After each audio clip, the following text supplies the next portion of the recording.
अस्सलाम वालेकुम दोस्तों, आज मैं आपको बताता हूँ कि अमेरिका के अंदर भी एक अल्लाह के वली का मज़ार है, जिसको आप सुन के आपको बड़ा तज्जुब हुआ होगा कि अमेरिका में भी किसी मज़ार की मौजूदगी है। जी हाँ, मौजूद है। ये असल में एक श्रीलंकन बुज़ुर्ग थे जो कि कादरी सिलसिला में बैत थे और इनका नाम था मोहम्मद रहीम बावा महिउद्दीन। ये तकरीबन इनका जो सन पैदाइश है वो तो पता नहीं है कि कब पैदा हुए, मगर ये है कि ये श्रीलंका से इनका ताल्लुक़ था। तो कहते हैं 1940 के करीब, यानी कि जब इंडिया पाकिस्तान अभी नहीं बना था, आज़ादी नहीं मिली थी, तो ये जंगलों में रहते थे। तो वहाँ पे अपने इलाके से कोई नॉर्थ की तरफ यानी कि शुमाल की तरफ ये कुछ मज़ारात थे वहाँ के श्रीलंका में किसी बुज़ुर्गों के, तो उनकी ज़ियारत के लिए जा रहे थे। तो वहाँ जो अकीदतमंद थे उनके साथ ये भी हो लिए, उनके साथ मिल गए। और मिलने के बाद जनाब ये है कि वहाँ पे ये वापसी पे वहाँ पे एक पहाड़ी के ऊपर एक जगह इन्होंने बनाई हुई थी। उन वहाँ के जो सुन्नी लोग थे उन्होंने कि वहाँ पे शेख अब्दुल कादिर जिलानी रहमतुल्लाह अलैह के नाम का उन्होंने एक किसी किस्म का मस्जिद बनाई हुई थी। तो वहाँ पे ये चले गए। तो वहाँ पे जनाब उन्होंने काफ़ी वहाँ पे वक्त गुजारा, जिससे पता चलता है कि ये कादरी सिलसिला में बैत थे।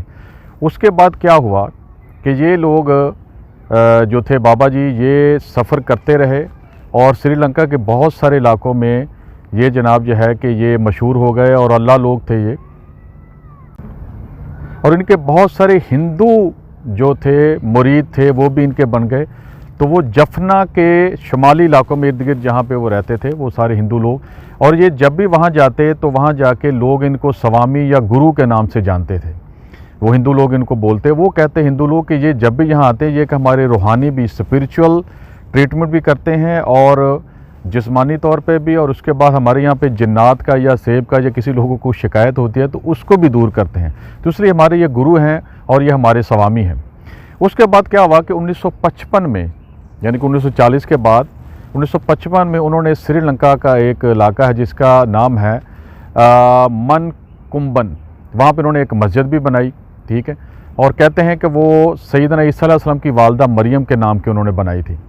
तो उसके बाद बाबा जी जो थे उस वक्त जो थे, तो इनका जो हल्का इरादा था, यानी कि इनकी जो महफल थी, ये हर एक को वेलकम बोलते थे। वहाँ पे हिंदू, ईसाई और यहाँ के अमेरिका में भी अगर कोई यहूदी भी आता था तो वेलकम, और उसके बाद बुद्धिस्ट, और सब इनकी महफल में आते थे। मुसलमानों के अलावा कोई भी आ सकता।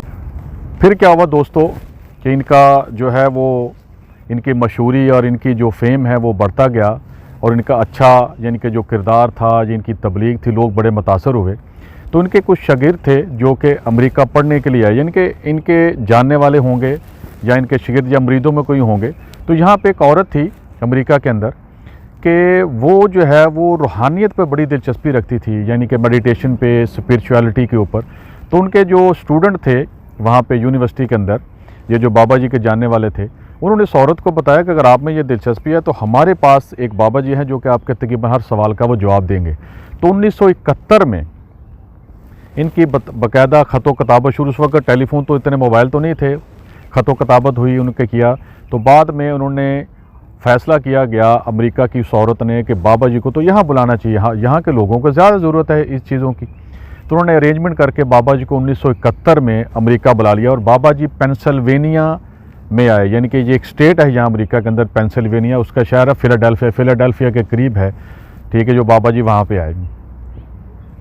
तो उसके बाद क्या हुआ, 1972 तक बाबा जी के अकीदतमंदों ने मिलकर एक घर का बंदोबस्त किया, जो कि आप तस्वीर पे देख रहे होंगे। वहाँ पे हफ्तावार कोई इज्तिमा होना शुरू हो गए, और ये चीज़ें जो है वो वहाँ पे महफिल लगना शुरू हुई, और लोगों ने बाबा जी के जो कॉल थे या बातें थी उस पर उनको सुना, और उनको बहुत अच्छा लगा कि बाबा जी का जो बिहेव है लोगों के साथ, और बाबा जी के साथ घुल मिल जाना और अच्छी अच्छी बातें करना, लोग बहुत ज़्यादा इनके अकीदतमंद हो गए, और इंसानियत के लिए बाबा जी उस दौर में बड़ी अच्छी मिसाल बनते जा रहे थे। उसके बाद क्या हुआ कि 1974 में यूनाइटेड नेशन के असिस्टेंट सेक्रेटरी जो थे ना, जनरल सेक्रेटरी जो थे, उसका नाम था रॉबर्ट मोलर। उन्होंने क्या किया कि अपने इंटरव्यू में इन बाबा जी का नाम लिया। उन्होंने बोला कि बाबा जी से मैं दरख्वास्त करता हूँ कि वो इंसानियत के लिए, रहनुमाई के लिए आगे बढ़े। यानी कि इतना इनका शोहरत हो चुकी थी उस दौर में, क्योंकि हम अब काफ़ी वक्त गुजर चुका है, तकरीबन 40 साल से ज़्यादा हो चुके होंगे। तो दोस्तों ये मुख्तसर सा मैंने आपको बताया है बाबा जी का।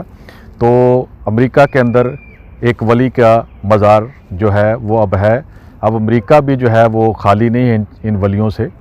तो आखिरकार ये इंसानियत की खिदमत करते करते बाबा जो है वो इस दुनिया से आखिर अपने खालिक हकीकी से जा के मिले। तो उनका जो है 1986 में उनका इंतकाल हो चुका है, और वो अब उनका मज़ार जो है वहाँ पे हर साल वहाँ पे बहुत बड़ा उर्स मनाया जाता है। लंगर तो चलते ही है वहाँ पे। तो आप भी अगर औलिया अल्लाह के मानने वाले हैं, बुज़ुर्गों का अदब एहतराम करने वाले हैं, आप कभी अमेरिका आएँ तो फ़िलाडेल्फिया जाएँ तो यहाँ इस मज़ार की ज़रूर जो है ना वो वहाँ जाए, और वहाँ जाके फातिहा पढ़ के ज़रूर आएँ और उस अल्लाह के वली का शुक्रिया ज़रूर अदा करके आइएगा। तो दोस्तों मिलते हैं फिर एक नई वीडियो के अंदर। अस्सलाम वालेकुम और 10वीं दानिया।